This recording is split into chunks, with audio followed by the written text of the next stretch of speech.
Case పెట్టారు ఆ విషయాన్ని చెప్తున్నట్టు ఒప్పుకుంటున్నట్టు లెక్క. అంటే కావాలనే కక్షగట్టి ఏదో చేశారు కావాలనేసి గతంలో చేశారు కాబట్టి ఇప్పుడు చేశారని కాదు, కళ్ళ ముందు అక్కడ ఏం జరిగింది అనేది మీరు చూశారు, నేను కూడా చూసినటువంటి పరిస్థితి. అరే లైవ్ లో ఉన్నారంటే ఒక స్కామ్ బయటపడితే ఒక జర్నలిస్ట్ వినండి సార్, వినండి వెంకటేశ్వర రెడ్డి గారు వినండి సార్, వినండి. మీరు నన్ను క్వశ్చన్ చేశారు కదా, నేను చెప్తున్నా వినండి.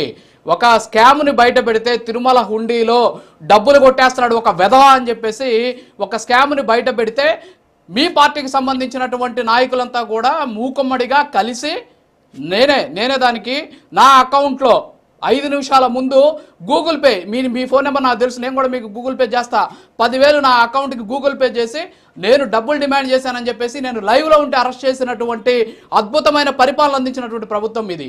మీరు మాట్లాడుతున్నారు ఇప్పుడు వచ్చేసి గతంలో జరగలేదా అనేసి. మరి గతంలో అక్రమ అరెస్ట్ అది. ఈరోజు అసెంబ్లీలో మాట్లాడారు ఆ రోజు జరిగినటువంటి స్కామ్కి సంబంధించి, కనీసం ఒక్కరు కూడా ఇప్పటివరకు దాని మీద స్పందించినటువంటి పరిస్థితి.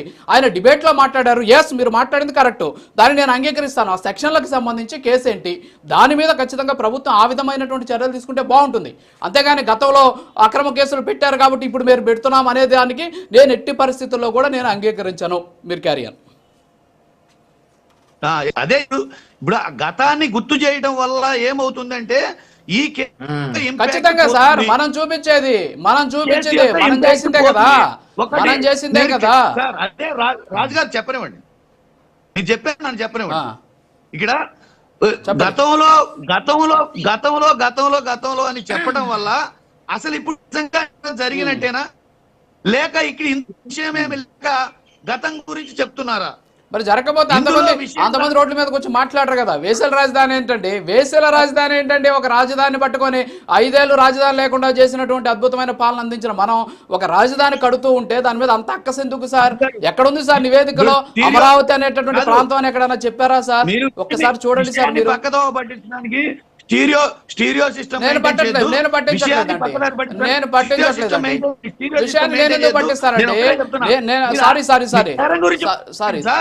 మీరు నేరం గురించి మాట్లాడండి, చెప్పండి. నేరం గురించి మాట్లాడకుండా చెప్పాను కదా, ఖచ్చితంగా సెక్షన్ల గురించి ఖచ్చితంగా నేను కూడా ఏమండి సెక్షన్ల గురించి నేను కూడా మాట్లాడాను. ఆయన మీద పెట్టినటువంటి సెక్షన్ల మీద ఖచ్చితంగా ఆయన బాధ్యత ఏంటి, ఆయన పాత్ర ఏంటి అనే దాని మీద ఖచ్చితంగా దాని మీద జరగాల్సిందే, దాని మీద ఖచ్చితంగా డిబేట్ జరగాల్సిందే, దాని మీద నిర్ణయం తీసుకోవాల్సిందే.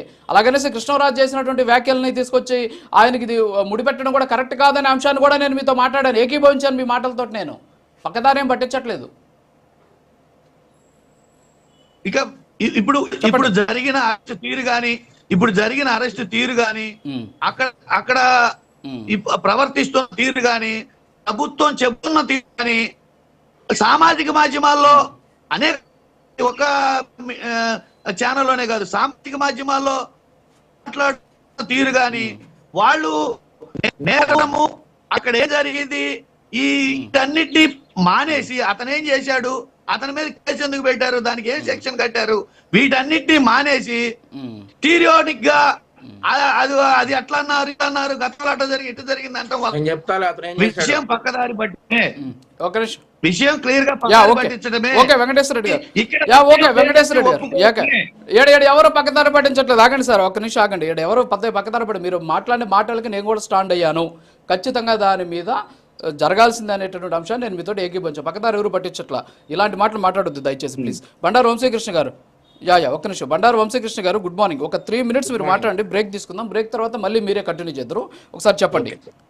పాదయాత్ర వెంకటేశ్వర రెడ్డి గారు ఏమంటున్నారంటే అక్రమ అరెస్ట్, ఇది అక్రమ సెక్షన్లు పెట్టారు. ఆయన మాట్లాడినటువంటి మాటలకు ఏం సంబంధం లేదు. ఎవరో కృష్ణరాజు మాట్లాడినటువంటి